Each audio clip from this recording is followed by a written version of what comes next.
So hello friends, तो ये देखिए आपका बीए प्रोग्राम सेकंड सेमेस्टर का हिंदी सी का क्वेश्चन नंबर 3 का आंसर मिल चुका है, जो मैं आपको प्रोवाइड करवा रहा हूँ। देखिए क्वेश्चन थोड़ा पढ़ लेता हूँ मैं आपको सामने कि सूरदास कवि का साहित्यिक परिचय दीजिए।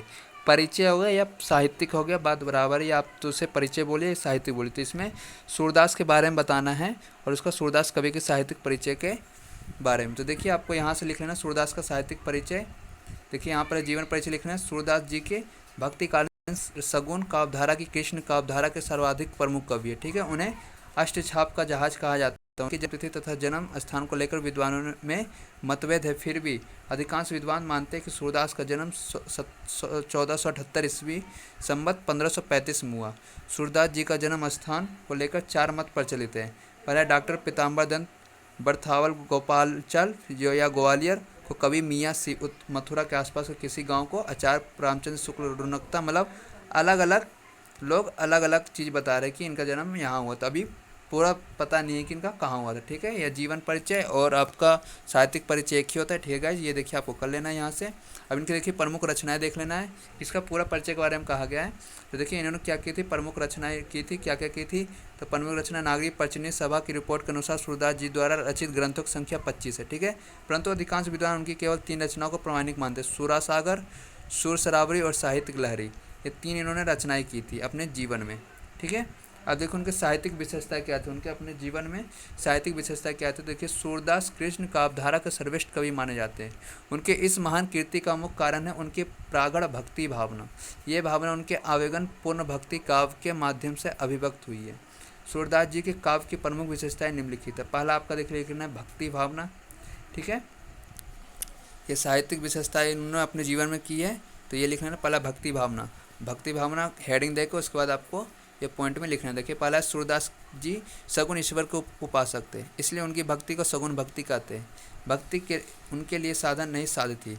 उनके काव्य में ऐसे बहुत से उदाहरण मिलते थे। देखिए जहाँ जहाँ आपका एरो का निशान है वहाँ आपको पॉइंट लगा कर लिख लेना है। ठीक है, ये आपका पहला होगा भक्ति भावना। अब दूसरा आपका देखिए बताता हूँ, बाल लीला वर्णन। दूसरा क्या है, बाल लीला वर्णन। उन्होंने अपने जीवन में दूसरा आपका साहित्यिक विशेषता दूसरा लिखा था बाल लीला वर्णन। तो सूरदास जी ने अपने काव्य में श्री कृष्ण की बाल लीलाओं के बड़ा ही मनोहर चित्रण किया है।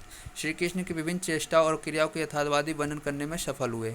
यशोदा माता शिशु कृष्ण को कहीं तो पालने में झुलाती है, दुलार करती है और मल्लार गाती थी। ये आपको दूसरा पॉइंट कर लेना है यहाँ तक। ठीक है, ये देखिए एक उदाहरण के इसमें बताया गया, शोभोनित करनविते लिए घुटनर चलन रेणु तनु पंडित मुख धी लेप किए। तो इन्होंने एक दोहा भी लिखा है, उसके ऊपर लिख लेना है आपको।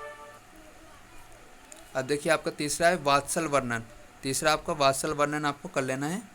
ठीक है, कि सूर्य के काव्य वात्सल को अत्यधिक महत्व दिया है। आचार्य वल्लभाचार्य ने भी प्रभु के बाल रूप की आराधना पर अधिक बल दिया। सूरदास ने पुष्टि मार्ग में दीक्षा प्राप्त की, संभवतः इसी से प्रभावित होकर सूरदास ने अपने काव्य में वात्सल भाव को अधिक महत्व दिया। तो ये आपका तीसरा पॉइंट कर लेना है। ठीक है गाइज, अब देखिए इसमें भी कुछ इन्होंने दोहा लिखा है, ये आपको लिख लेना है। अब चौथा इनका है श्रृंगार वर्णन। चौथा क्या है, श्रृंगार वर्णन। तो श्रृंगार वर्णन में ये आपको देख लेना क्या करना है। भले ही सूरदास भक्त कवि है, लेकिन वह श्रृंगार के भी सम्राट कहे जाते। तो इन्होंने अपने जीवन में देखिए चौथा विशेषता इन्होंने बताया, कवि ने श्रृंगार के सहयोग और व्यंग दोनों पक्षों को सुंदर चित्रण किया है। श्रृंगार भी उनकी भक्ति का प्रमुख साधन है। तो देखिए जहाँ जहाँ एरो वहाँ आपको पॉइंट बना लेना है। ठीक है, अब देखिए पांचवा आपका प्राकृतिक वर्णन। प्राकृतिक वर्णन, तो ये प्राकृतिक वर्णन आपको लिख लेना है। इसमें भी देखिए 3 दोहा आपको लिखा हुआ, 3 दोहा आपको लिख लेना है। ठीक है, पांचवा आपका प्राकृतिक वर्णन। और देखिए आपको फिर नीचे आ जाना है। फिर छठा आपको लिखना है कलापक्ष। छठा क्या है, कलापक्ष। ये कलापक्ष आपको कर लेना है गाइज। तो देखिए मैंने करीब पूरा 2 क्वेश्चन थे, 2 क्वेश्चन मैंने बता दिए। ये पहले तो आपको छठा कर लेना कलापक्ष। तो आपका 6 टोटल इनके विशेषता है, तो 6 मैंने 6 का 6 पूरा आपको बता दिया है।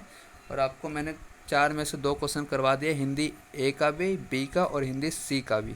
ठीक है, अब आपको आराम से कर लेना है इसका आंसर। तो देखिए क्वेश्चन जैसे आया मैं आप लोग को प्रोवाइड करवा दिया आंसर, अब आपको आराम से कर लेना। तो गाइज वीडियो अच्छा लगा तो वीडियो को एक लाइक जरूर कीजिएगा, कमेंट बॉक्स में बताइएगा कैसा लगा। और जो स्टूडेंट्स चैनल पर नए हैं तो चैनल को सब्सक्राइब करके बेल आइकन को प्रेस कर दीजिएगा, इससे कि हर एक वीडियो का आने वाला नोटिफिकेशन आपके फ़ोन में जल्दी शो कर सके। चलिए ठीक है, थैंक यू सो मच। जय हिंद, जय भारत।